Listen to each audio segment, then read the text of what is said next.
those things. All of those would be considered to be non-durable goods. And services are items that are consumed immediately.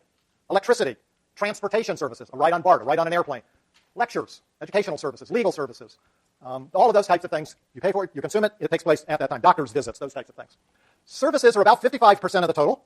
Non-durable goods are about 30% of the total. And durable goods are about 15%. I hope that adds to 100. If it doesn't, scale it. Okay. This ratio will be important for us later, so just keep it in the back of your minds. This is a chart that shows consumption as a share of GDP. Just a couple of things to notice. Whoops, let's change colors here. Up until the early 1980s, the consumption share of GDP was broadly flat at around 61%. Some volatility, but not much.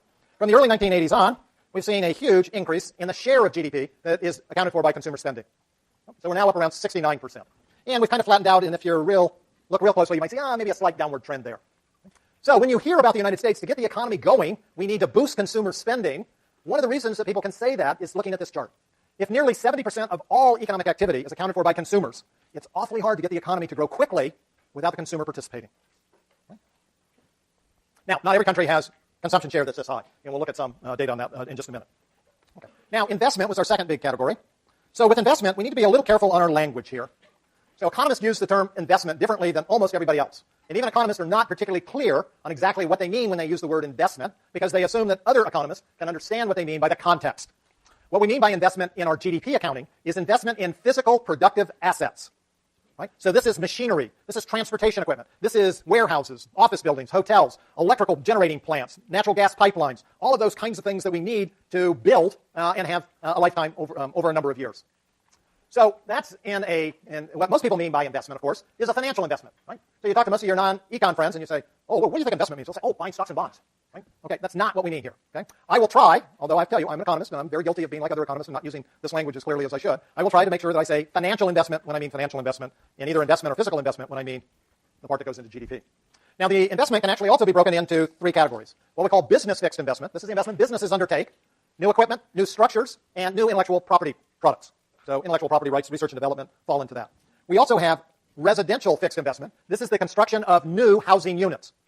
And then finally, that inventory investment that I talked about earlier. Now, when we think about this inventory investment, we have to remember what we're trying to measure by expenditures is how much production took place. So sometimes we produce more than we sell. When you produce more than you sell, inventories go up by the difference. If you sell more than you've produced, inventories come down.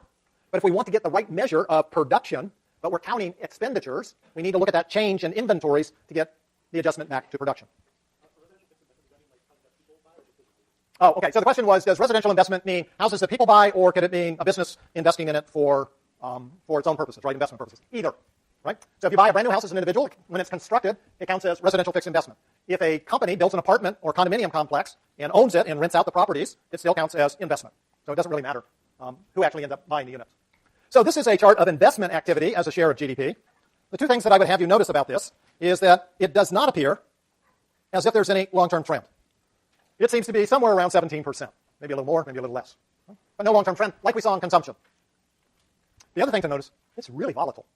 Right? It's bouncing way above and bouncing way down. Now, the total share is much smaller. We're only in the teens and 20s. But you can see these big swings. Oh, by the way, this is the housing boom. But look what happened with the housing crash.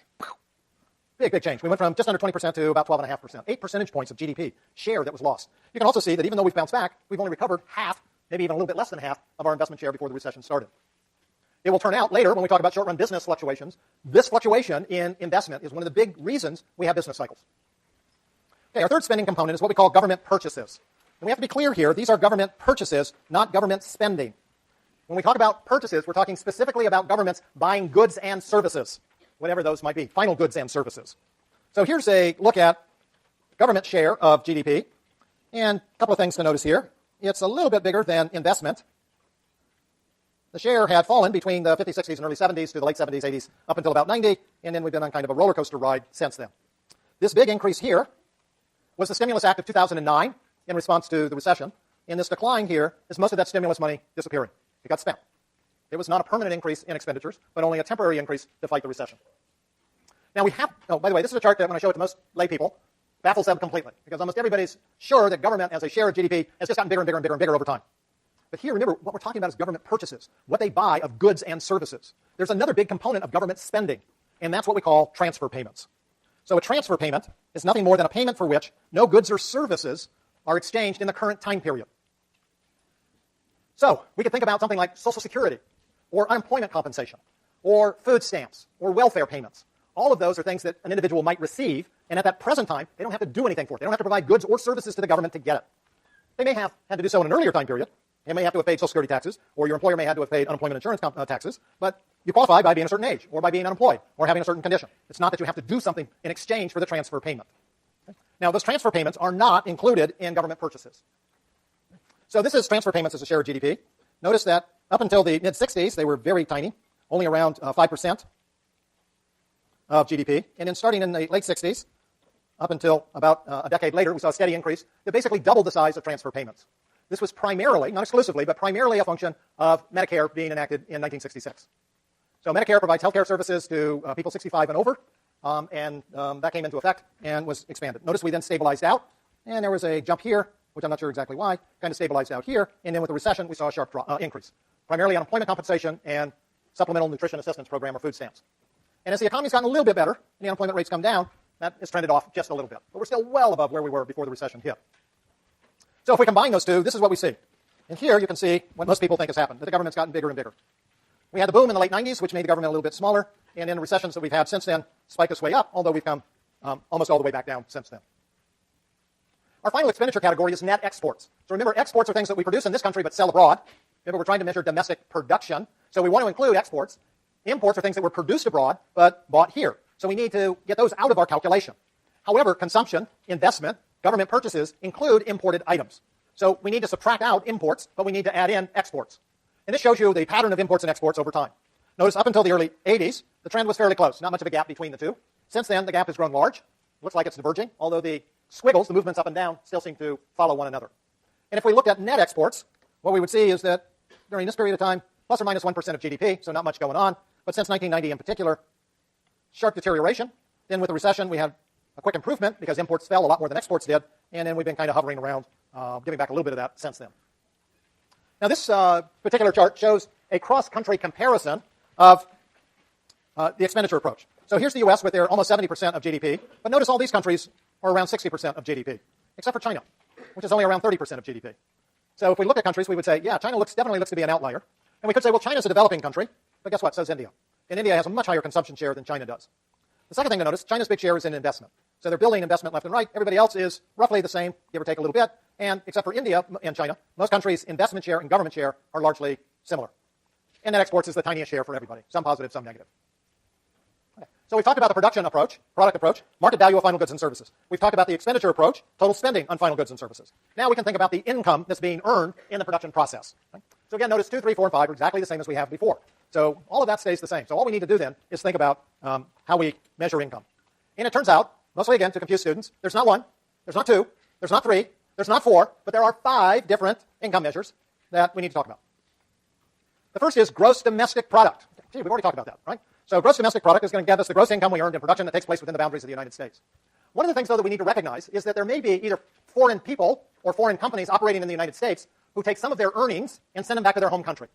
Right? So a migrant to the United States might come here to work and send money home. A Japanese company might have production facilities in the United States and earn profits and send all or some of those profits back to its home country. The earning of income by foreign factors of production is called factor income, and when they send it back home, it's called a factor payment to the rest of the world outside of our country. Now, of course, we have the opposite situation, too. Many American companies operate abroad and earn profits and send some of the profits back. We also have Americans who work abroad, and they may send some of their funds back. That's what we would call factor income from the rest of the world. So we need to account then not just for the income that's earned in production, but how much money is also coming in from abroad and how much is going out of the country. When we make those adjustments, we end up with something known as gross national product. Gross national product. GDP measures the production that takes place within the country. GNP, gross national product, counts the amount of income that's available in the country to be spent. Okay? They can be a little bit different. So for the United States, it turns out these differences are fairly small. For countries that have a lot of migrants working in other countries, Mexico, the Philippines, Turkey, those types of countries where Pakistan, many of their citizens would be working in other countries and sending funds home, the difference between GDP and GNP could be much larger. Now, if we start with GNP and we now take out that depreciation, remember that $2,000 of that pizza delivery van that wore out? We take that out, and then we account for the fact that we can't measure things as accurately as we would like. We then end up with something known as national income. National income is really what we have available to spend on new goods, new final goods and services. And national income is simply the compensation of employees, the single largest category, corporate profits, the second largest category, non-corporate profits, right? So these are unincorporated businesses, the third largest category, and then a smattering of about 7 or 8 other categories, all of which are pretty small individually. Now, having said all of that, this chart shows for the United States the year-on-year percentage change of GDP, GNP, and national income. And if you squint really, really, really hard, you might see that there are tiny differences between them. But the differences are tiny, which means we don't care whether we look at GNP, GDP, or national income. Right? Their movements, not the levels, but their growth rates, their movements over time broadly match one another. So as a consequence, we'll use GDP, because we want to use that for the production side, and we'll also use that for the income side. Yes, question? Yes. But again, if we're looking at growth rates, which is what we really care about, we can use any of them.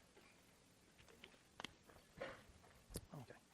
Now, by the way, just also notice, I think I pointed this out earlier. If you look at the average growth rate before early 1980s, it was stronger. This is nominal rather than real. And since the mid-1980s, it's been weaker. Now, two other income measures that we care about. How much money does the private sector, actually money is not the right term, how much income does the private sector actually have to spend? How much money, how much income does the private sector actually have to spend on things like consumer goods, investment, imports? Right? So we can start with GDP and add net factor income. Factor income in, factor income out. Notice that this is exactly the same as GNP. If we also add in transfer payments from the government and interest that's received on the private sector holding government debt, that would be our total income. Now we subtract out taxes that we have to pay, and that'll tell us our private sector's disposable income. So this tells us how much we have available to spend inside the country. Now we can also think about how much does the government have available to spend, something that's known as either net government income or net tax receipts. We start with total tax revenue, subtract out the transfer payments that the government pays, and subtract out the interest payment that the government pays to the private sector. Now notice when we subtract out transfer payments, we're essentially saying, look, taxes come in, and the government sends part of those taxes right back out as transfer payments. So it's kind of like an insurance company, right? Premiums come in, benefit payments go out. So we think then of transfer payments as negative taxes. Transfer payments as negative taxes in this regard. Now our measurements of GDP, product approach, expenditure approach, income approach, it doesn't matter, is actually a nominal variable. Right? We have price and we have quantity. So our measure of GDP would change if either price or quantity changed. However, what we really want, and this will become very, very clear on Thursday when we look at production functions, what we really want is a quantity measure. We want some measure of how much is being produced rather than the market value of what's being produced. A quantity measure is what economists call a real variable. So we can make this distinction between nominal and real variables, something that I'll beat into your head by the end of the semester, so it's not clear to you yet. Just hold on. So nominal GDP, again, is current market prices, right? So we can think of price times quantity. That gives us a nominal value. So nominal GDP has to be equal to an aggregate price level times real GDP. So real GDP is going to be our quantity measure. The price level will be, obviously, our price level.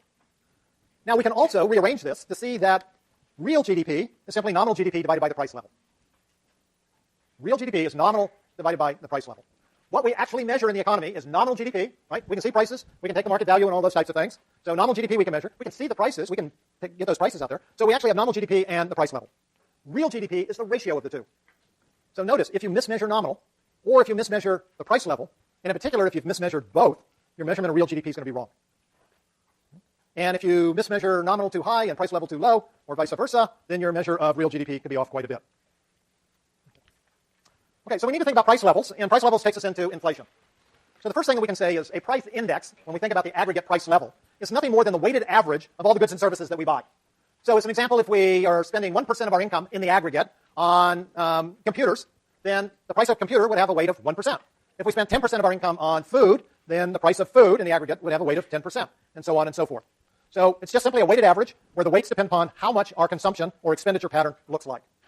And there turns out then there are three major price indexes: what is known as the GDP price deflator, the PCE or personal consumption expenditure deflator, and the consumer price